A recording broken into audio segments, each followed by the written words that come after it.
Assalamu alaikum wa rahmatullahi wa barakatuhu. This is the story of how I almost forgot the whole Quran in the past years. 7 or 6 years ago, I came across a friend who was into music, was doing music, and was listening to music so much. And I had options of living with him or leaving him, but I decided to stay with him, not knowing that was going to affect me, not knowing that was going to affect my life entirely, not knowing that was going to affect my relationship with the Quran. I never thought he could influence me also to maybe listening to what he was doing. Don't get me wrong.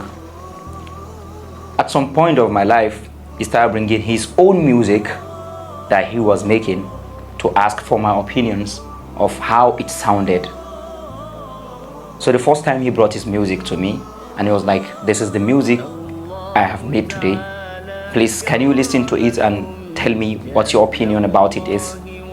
And I told him I don't listen to music. He said, "Why?" I said, "I don't listen to music because I'm a hafiz of the Quran. I've memorized the Quran, and that would definitely affect my memorization." He said, "No, it is not a big deal. Just listen to it and tell me your opinion." In the first place, you should know, or I should know, that I am not the type of person that will know anything about music, because in the Quran Allah subhanahu wa ta'ala said, وَالشُّعَرَاءُ يَتَّبِعُهُمُ الْغَاوُونَ. I should have known that there was no relationship between music and Quran. There was never going to be an understanding between someone who was memorizing the Quran and someone who was doing music. But I got that wrong, and that was where the mistake was from. Then I listened to the music and I was like, okay, I don't know about music so much, but I think it is good. Henceforth, anytime he makes music, he brings it to me to listen to it for him.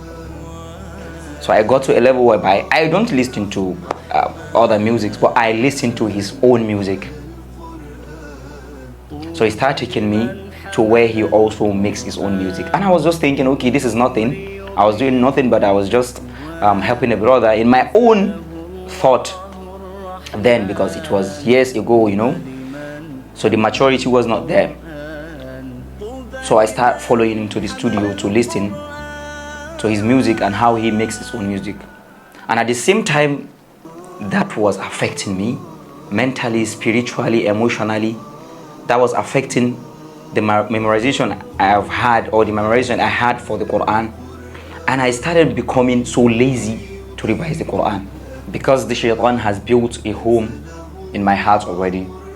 So I started becoming so very lazy to revise the Quran. I was revising the Quran, but not the right way, not as I was doing before then, not as I was trained to revise the Quran. I changed from revising 10 juzu a day to revising half juzu a day, because all I thought was that, okay, at least I was revising. I didn't want to stop revising at all, but I was just like, okay, at least I was revising, not like I left the Quran entirely.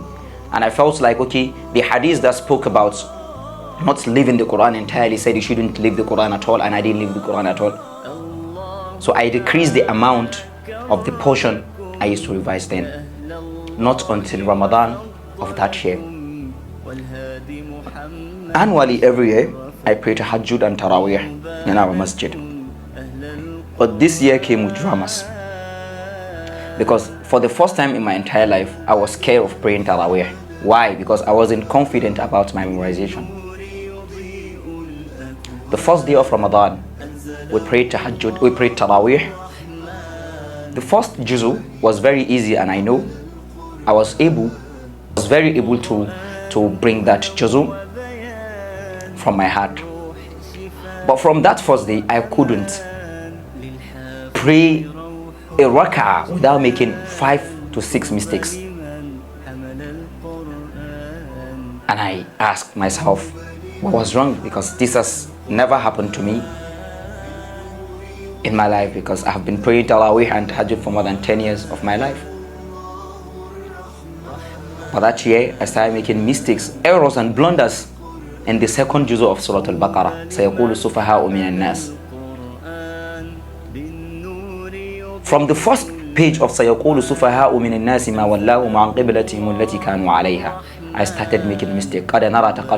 Because the verses were kind of complicated. So if you don't revise the Quran, you wouldn't get them right. And as I used to be very confident about memorization then, I don't even care about revising before coming to the masjid. I joined the salah and I prayed perfectly. But that year came with challenges. So the second day, my father asked me, what was wrong with you? Then my father asked me, what sin have you committed? Because there's no way, it is not possible for you to start forgetting the Quran this way without having to commit a sin or a major sin. Then I told him I wasn't doing anything, I wasn't committing any sin, because I've forgotten that listening to music is also a sin and is also a major sin. And I wasn't even listening to music, I only listened to it when I am with my friend then. So anytime we are together, he plays his own music and I listen. So you should get this, I don't play music intentionally to listen to music. In fact, I didn't have music on my phone or on my laptop or anything. I was listening to music from his phone and I was listening to his own music, maybe with some of his friends or colleagues in music. And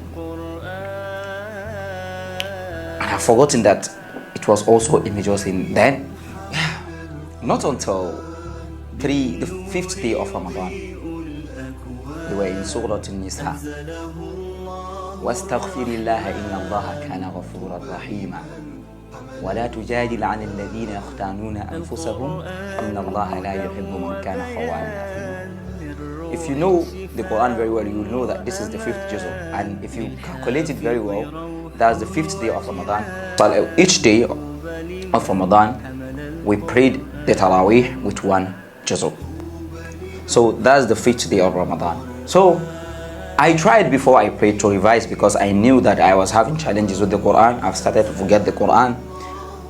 But at some point, it was like I've never memorized the Quran. It was so very difficult. It wasn't like someone that's memorized the Quran in the past. It was just like I was memorizing the Quran again. So each page I come to revise, I revise it 10, 20 times. When I close it to revise or to recite it, when I close it to recite it, and I don't get it right. So I had to memorize each and every page. And it was so very difficult. Don't forget the fact that we were fasting also. So it wasn't easy for someone to recite the Quran the whole day. And I had to do that because I didn't want to mess up.